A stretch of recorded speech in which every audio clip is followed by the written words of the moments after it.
Last night was the start of a series of 3 consecutive supermoons, and historian Kevin Schindler says it's not as rare as you might think.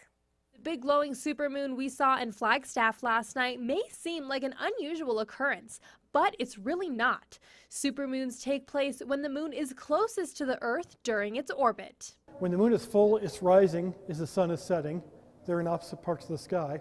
And when the moon is rising, you have it against the background trees and land, so it tends to look bigger. When it gets up in the sky, it's against the background of space, and it just kind of gets lost. So it doesn't, even though it's the same size as on the horizon, it looks smaller when it's up there.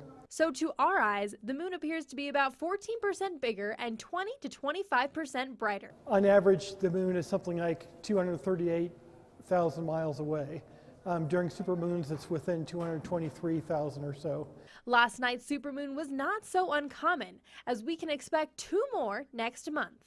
Because on January 31st, that will be the second full moon of the month, which is known as a blue moon, and it's also a total lunar eclipse. So we'll have a total lunar eclipse super blue moon. Some would call this phenomenon an optical illusion. The moonlight we see is not light that the moon is emitting, it's sunlight that's bouncing off moon. With today's technology, it's easier than ever to capture events on things like regular DSLR cameras and even smartphones. And the light show is also a great background for a celebration. Maybe it's a good time, I don't know, to get engaged or something like that. It's extra bright moon and romantic and whatever. But scientifically, it doesn't really, it's just cool. The other 2 supermoons next month will happen on January 1st and January 31st.